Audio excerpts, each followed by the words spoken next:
Hello everyone. आज हम हमारे नेक्स्ट टॉपिक जो कि है हमारा लोकेटिंग और ऑक्टाहेड्रल वॉइड्स, उसके बारे में मैं आपको बताने जा रही हूँ। जैसे कि प्रीवियस वीडियो में मैंने आपको बता दिया था कि जो हमारे कैटायंस होते हैं because of their smaller size वो कहाँ पर कौन सा स्पेस ऑक्यूपाई करते हैं ऑफ द वॉइड। जो वॉइड के स्पेस होते हैं उनको वो ऑक्यूपाई कर लेते हैं। And the anions because of their bigger size, जो हमारे लेटेस्ट पॉइंट है जो कॉर्नर पर होते हैं उनको कौन कवर करता है, हमारे एनायंस कवर करते हैं। सो कैटायंस की जो पोजीशन है वो हमारे वॉइड में होती है, इसीलिए हमें क्या पढ़ना पड़ता है, यहाँ पर लोकेशन ऑफ ऑक्टाहेड्रल वॉइड्स हमें पढ़ना है। इसके प्रीवियस वीडियो में मैंने आपको टेट्राहेड्रल वॉइड के बारे में बता दिया था। आज हम यहाँ पर ऑक्टाहेड्रल वॉइड बताऊंगी मैं आपको। जैसे कि आपको यहाँ पर दिखाई दे रहा है कि मैंने एक यहाँ पर ऑक्टाहेड्रल वॉइड पहले से ही बनाकर रखा हुआ है। अगर आपको ये नहीं पता है कि ऑक्टाहेड्रल वॉइड कैसे बनता है तो आप इसके प्रीवियस वीडियो को देख सकते हैं। जैसे कि इसमें आपको दिखाई दे रहा है कि यहाँ पर दो ऐसे ट्राइंगल है जिनके एक्सिस क्या है, एक दूसरे के अपोजिट हैं, और जब इनको आप आपस में मिलाएंगे तो हमें एक यहाँ पर ऑक्टाहेड्रल वॉइड बनकर मिलता है। मैंने नेक्स्ट लाइन पे लिखा हुआ है the coordination number is equal to 6। जो कोऑर्डिनेशन नंबर यहाँ पर लिखा है वो ऑक्टाहेड्रल वॉइड का कोऑर्डिनेशन नंबर है, बिकॉज जब ऑक्टाहेड्रल वॉइड तभी फॉर्म होगा जब ये 6 मॉलिक्यूल्स आपस में अटैच होंगे, राइट। जैसे 1 2 3 4 5 6, जब ये 6 पार्टिकल्स आपस में अटैच होते हैं, एक दूसरे के ऊपर लेयर बनाते हैं, तभी वहाँ पर एक ऑक्टाहेड्रल वॉइड बनता है। सो कोऑर्डिनेशन नंबर इस ऑक्टाहेड्रल वॉइड का कितना होगा, 6। ओके, नेक्स्ट अब हमें मेनली जो लोकेशन ढूंढनी है कि किस कहाँ पर लोकेशन हमें देखने को मिलती है किसी ऑक्टाहेड्रल वॉइड की। सो उसके लिए हम पहले इन्हें हम चेक करेंगे इन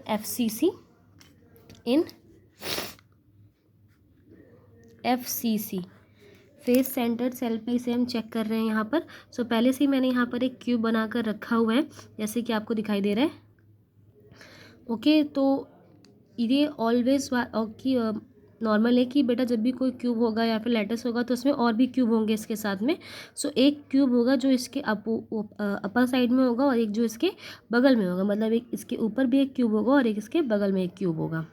सो मैंने यहाँ पर डॉटेड लाइन से दो अलग क्यूब्स दिखाने की आपको कोशिश की। एक ये क्यूब है हमारा, एक सेकंड क्यूब ये जो इसके ऊपर होगा, और ये नेक्स्ट क्यूब है जो इसके बगल में होगा। हम FCC की बात कर रहे हैं, इसका मतलब ये है कि एक क्यूब तो होगा ही और उस पर 8 कॉर्नर्स पे 8 लैटिस पॉइंट होंगे। उसके अलावा फेसेस पे हमें 6 लैटिस पॉइंट और मिलेंगे, बिकॉज जो कि फेस सेंटर है, मतलब जो फेस मौजूद है, हमें एक क्यूब में 6 फेस मौजूद होते हैं एंड हर एक पर एक एक लैटिस पॉइंट मौजूद होता है। अब हमारा एक नेक्स्ट इसके ऊपर का एक क्यूब, उसका एक लैटिस पॉइंट, और एक इसके बगल का जो क्यूब है उसका लैटिस पॉइंट हमें यहाँ पे देखने को मिल रहा है। अब अगर हम इन लैटिस पॉइंट को आपस में अटैच करते हैं,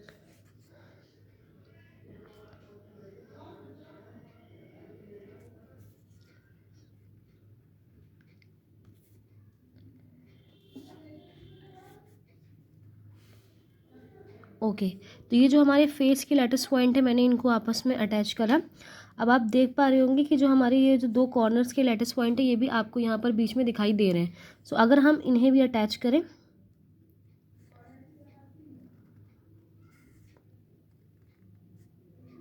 okay, now from this point, okay, तो इस तरह का हमें एक वॉइड यहाँ पर देखने को मिलेगा।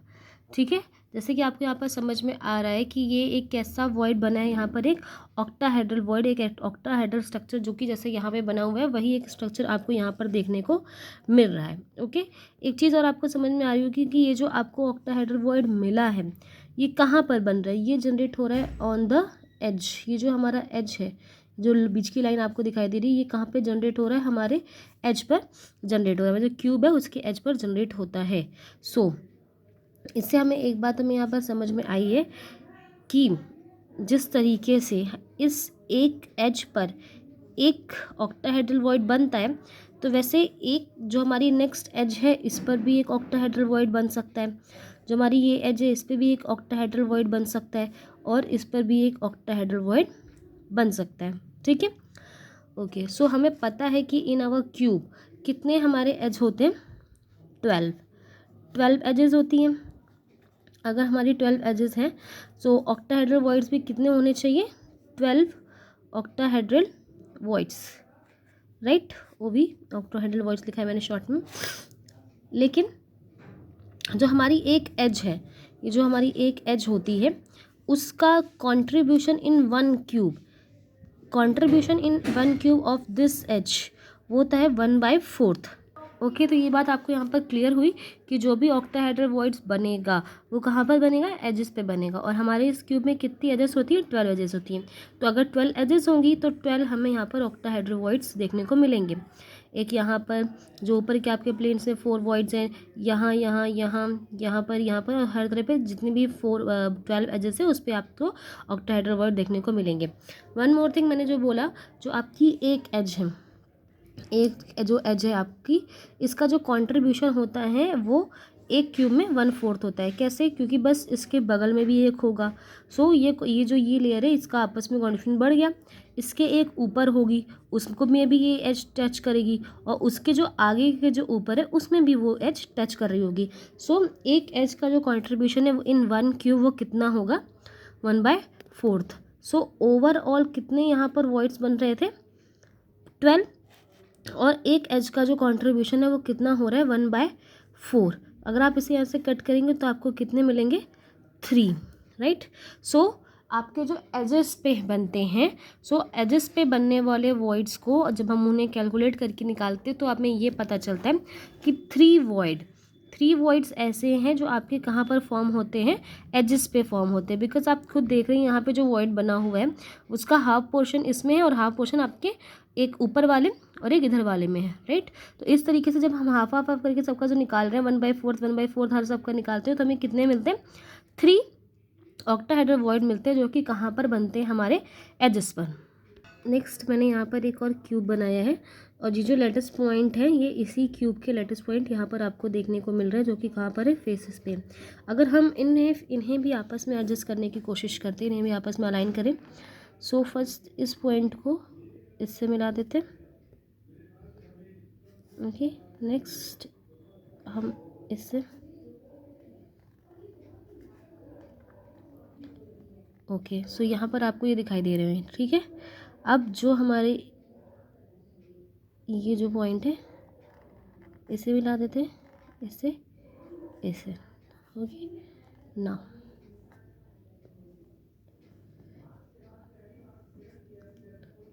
ओके, सो यहाँ पर भी एक तरह का आपको क्या मिलेगा, जो आपके एक ही क्यूब के फेसेस पे जो लेटेस्ट पॉइंट मौजूद हैं उनसे भी क्या मिलता है, हमें यहाँ पर एक ऑक्टाहेड्रल वॉइड देखने को यहाँ पर मिलता है।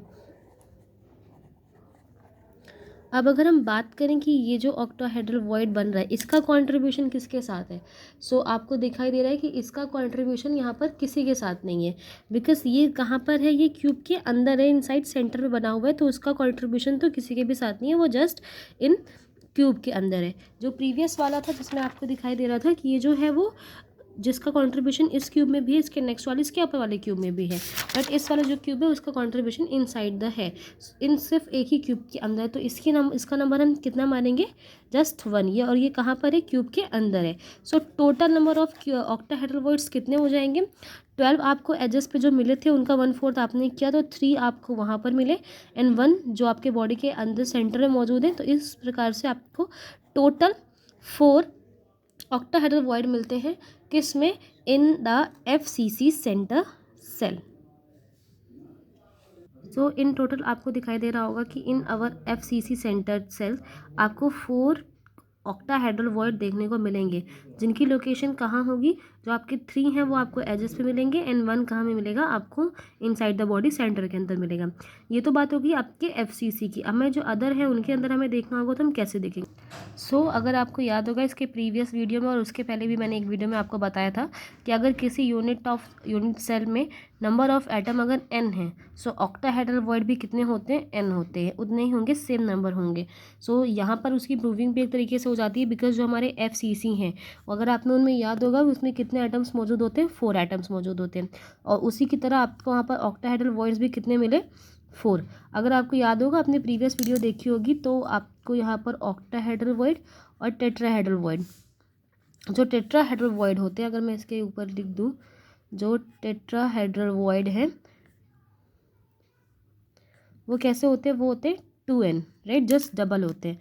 सो आपको याद होगा इसके प्रीवियस वीडियो में मैंने बताया जो फेस सेंटर पर बिकॉज ऑफ बॉडी डायगोनल्स पे हमें टेट्राहेड्रल वॉइड्स मिलते हैं एंड फोर बॉडी डायगोनल्स होते हैं एंड अगर एक पर 2 मिलेंगे तो 4 पर कितने मिलेंगे 8। उसी के अकॉर्डिंग यहाँ पे बताया गया है कि जो टेट्राहेड्रल वॉइड्स होंगे वो आपके 2n होंगे। सो यहाँ पर टेट्राहेड्रल वॉइड्स कितने होंगे 8। नेक्स्ट है हमारा BCC जिसके अंदर जो हमारे एटम्स नंबर होते हैं वो होते हैं 2। सो ऑक्टाहेड्रल वॉइड्स में ऑक्टाहेड्रल वॉइड्स वहाँ पे कितने बनेंगे 2 और आपके जो टेट्राहेड्रल वॉइड्स है वो वहाँ पर बनेंगे 4। नेक्स्ट एंड सेंटर सेल्स में भी 2 होते हैं। सो यहाँ पर भी जो हमारे ऑक्टाहेड्रल वॉइड्स है वो कितने होंगे 2 और जो टेट्राहेड्रल वॉइड्स है वो होंगे 4। एंड हमारा SCC यानी सिंपल क्यूबिक सेल वहाँ पर कितने नंबर्स होते हैं ऑफ एटम 1।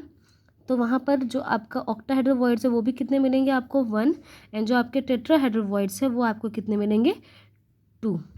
ठीक है। सो यहाँ से आपने लोकेशन देख ली about your octahedral voids and tetrahedral void. Thank you.